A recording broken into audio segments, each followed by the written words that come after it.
Hello students, আমি Nitish sir জ্ঞানজ্যোতি coaching সেন্টারের পক্ষ থেকে তোমাদের প্রত্যেককে জানাই আরও একবার স্বাগত। তো স্টুডেন্টস, আজকে আমি তোমাদের সঙ্গে আলোচনা করব এনইপি 4 ইয়ার আন্ডার গ্র্যাজুয়েট প্রোগ্রামের অধীনস্থ যে সমস্ত ছাত্রছাত্রীরা যারা এসকেবিইউ অর্থাৎ সিধু কানহু বিরসা ইউনিভার্সিটির অধীনস্থ বিভিন্ন কলেজগুলোতে তোমরা পড়াশোনা করছো 6th সেমিস্টার মেজর বাংলা নিয়ে, তাদের জন্য কিন্তু আজকের এই ক্লাসটি ভীষণ গুরুত্বপূর্ণ। তার কারণ আজকে আমি 6th সেমিস্টার স্টুডেন্টদের জন্য মেজর পেপার 10 থেকে অতি গুরুত্বপূর্ণ একটি কবিতা তোমাদের পাঠ্য বই, সেটা হচ্ছে রাজকাহিনী। শামসুর রহমান, কবি শামসুর রহমান রচিত এই কবিতাটি ভীষণ গুরুত্বপূর্ণ, কারণ এই কবিতার বিষয়বস্তু জানলে পরে তবেই কিন্তু তোমরা বিষয়টা সম্পর্কে অবগত হতে পারবে, না হলে কিন্তু পারবে না। ঠিক আছে, তো খুব ভালো করে ধৈর্য ধরে ক্লাসটা শেষ অবধি করবে, যেন প্রত্যেকটা বিষয় তোমরা খুব ভালো করে বুঝতে পারো।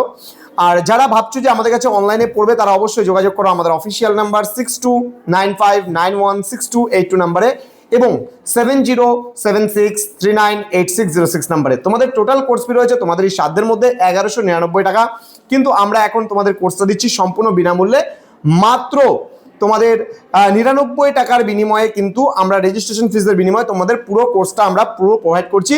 অনলি 99 রেজিস্ট্রেশন ফিজের বিনিময়ে তোমরা পুরো কোর্সটা আমাদের কাছ থেকে পেতে পারো। তো দেরি না করে আজই যোগাযোগ করো আমাদের সঙ্গে এবং যুক্ত হয়ে যাও আমাদের অনলাইন ক্লাসে। চলো শুরু করছি আজকের ক্লাসটি। রাজকাহিনী, শামসুর রহমান রচিত। প্রথমত আমি কবিতাটা পাঠ করে শোনাবো, তারপরে তোমাদের বিষয়বস্তু সম্পর্কে তোমরা অবগত হতে পারবে। কি বলেছে? প্রথমেই বলেছে, ধন্য রাজা ধন্য, দেশ জোড়া তার সৈন্য, পথে ঘাটে ভেড়ার পাল, চাষির গরু মাঝির হাল, ঘটি বাটি গামছা হাড়ি, সাত মহলা আছে বাড়ি, আছে হাতি আছে ঘোড়া, কেবল পোড়া মুখ পোড়ার, দু মুঠো নেই অন্ন, ধন্য রাজা ধন্য। ঝ্যাম কুরকুর বাজনা বাজে, পথে ঘাটে শান্ত্রী সাজে, শোনো সবাই হুকুমনামা, ধরতে হবে রাজার ধামা, বাদিকে ভাই চলতে মানা, সাজতে হবে বোবা কানা, মস্ত রাজা হেলে দুলে, যখন তখন চড়ান শুলে, মুখটি খোলার জন্য, ধন্য রাজা ধন্য। তাহলে এই যে কবিতাটি রয়েছে, এই কবিতাটি তোমাদের খুব ভালো করে বোঝাবো। দেখো, রাজকাহিনী বলতে এখানে বোঝাচ্ছে রাজার কাহিনী, কিন্তু প্রকৃতপক্ষে কি এই কবিতাটা রাজার কাহিনী না। সমাজে কিছু নির্বোধ মানুষের এখানে কথা তুলে ধরেছে, যাদের বুদ্ধি থাকতেও যারা অন্যের কাছে বুদ্ধি বন্ধক দিয়েছে, সেই সমস্ত মানুষদের কথা এখানে বোঝানো হয়েছে। এবং এই কবিতার, এই রাজকাহিনী কবিতার অন্তরালে কবি শামসুর রহমান এক অন্য প্রসঙ্গে কিন্তু আমাদের নিয়ে গিয়েছেন। কি বলেছে বিষয়বস্তুটা সম্পর্কে আমরা এখন ধীরে ধীরে অবগত হব। শামসুর রহমানের এই যে রাজকাহিনী কবিতাটা রয়েছে, এই কবিতাটি অত্যন্ত শক্তিশালী একটি রাজনৈতিক কিন্তু রূপকধর্মী কবিতা। এবং আপাত দৃষ্টি বলতে কি বুঝি? আমরা সরাসরি যেটা দেখি, লক্ষ্য করি, সেটাকে বলে আপাত দৃষ্টি। সেই আপাত দৃষ্টিতে এটি রূপকথার কোনো রাজার গল্প মনে হতে পারে, কিন্তু সেটা কিন্তু কখনোই কোনো রাজার গল্প নয়। তাহলে আমরা যে রাজকাহিনী কবিতাটা এতক্ষণ ধরে পাঠ করলাম, সেখানে কিন্তু কোনো রকমের রাজার কাহিনী বা রাজার গল্প এখানে নেই। এখানে এর অন্তরালে এক স্বৈরাচারী শাসন ব্যবস্থা, শাসকের যে শোষিত শ্রেণীর ওপরে অত্যাচার, সেই অত্যাচারের বাস্তব চিত্র এই কবিতার মাধ্যমে কিন্তু ফুটিয়ে তোলা হয়েছে। এবং কবিতাটা দুটো প্যারাগ্রাফে বিভক্ত করা হয়েছে। প্রথম যে দুটো লাইন বলেছে, ধন্য রাজা ধন্য, দেশ জোড়া তার সৈন্য, অর্থাৎ এখানে ব্যঙ্গ করে কবি ব্যঙ্গাত্মক ভাষায় কিন্তু এখানে রাজাকে, স্বৈরাচারী রাজাকে বিদ্রুপ করে, ব্যঙ্গ করে এই তীব্র কষাঘাত তিনি হেনেছেন। অর্থাৎ প্রথমেই বলেছেন ধন্য রাজা ধন্য, দেশ জোড়া তার সৈন্য, অর্থাৎ রাজাকে ব্যঙ্গ করে এই কথাটি বলেছেন যে রাজা তুমি ধন্য। ঠিক আছে, কি বলছে? পথে ঘাটে ভেড়ার পাল, চাষির গরু মাঝির হাল, ঘটি বাটি গামছা হাড়ি, সাত মহলা আছে বাড়ি, আছে হাতি আছে ঘোড়া, কেবল পোড়া মুখ পোড়ার, দুমুঠো নেই অন্ন, ধন্য রাজা ধন্য। অর্থাৎ রাজার প্রচুর আছে, রাজার অনেক কিছু আছে, রাজার সৈন্য সামন্ত আছে, ঠিক আছে, রাজার হাতি আছে, ঘোড়া আছে, রাজার সাতমহলা বাড়ি আছে, সব কিছু আছে। কিন্তু অন্যদিকে কি বলেছে? যে কেবল পোড়া মুখ পোড়ার, দুমুঠো নেই অন্ন। তাহলে দুমুঠো অন্ন নেই, কার নেই? অর্থাৎ এখানে কিন্তু চাষি এবং মাঝির কথা তুলে ধরেছেন, যে তাদের ঘটি বাটির মতো সামান্য জিনিস এবং গামছার মতন নগণ্য জিনিসও কিন্তু তাদের নেই।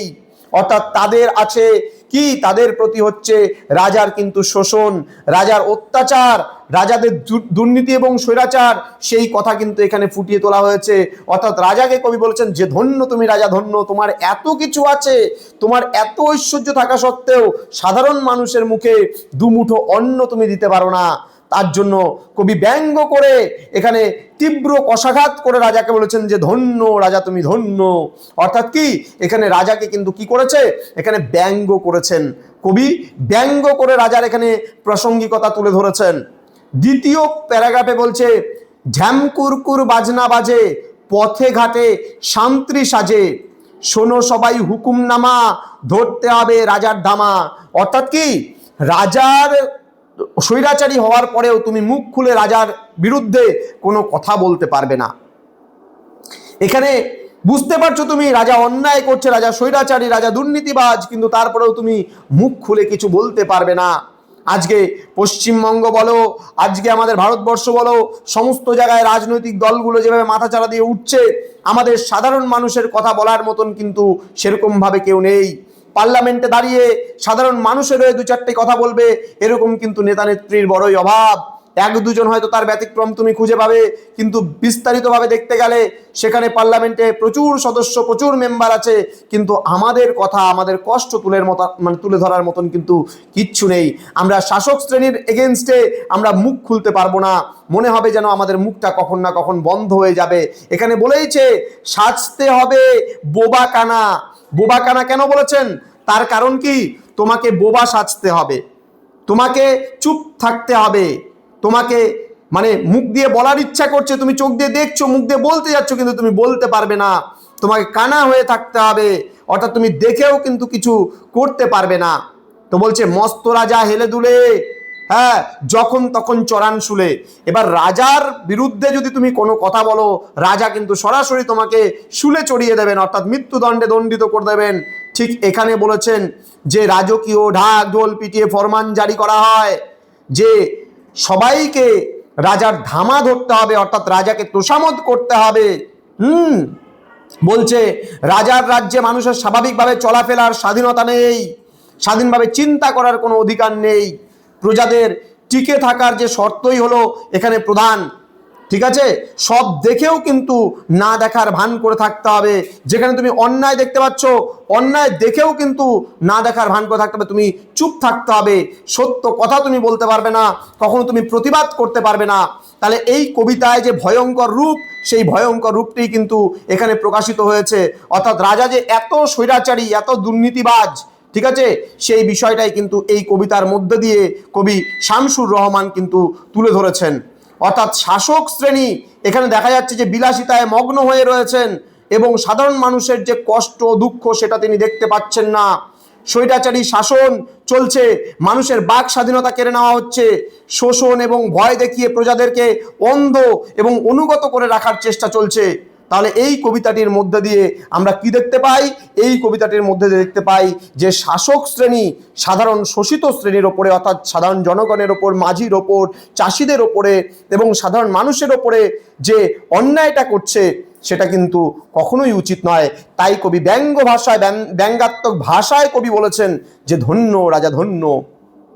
তাহলে তুমি বুঝতে পেরেছো আশা করছি। আজকের কবিতাটি খুব সহজ একটা কবিতা ছিল, যেটা হচ্ছে শামসুর রহমানের রাজকাহিনী।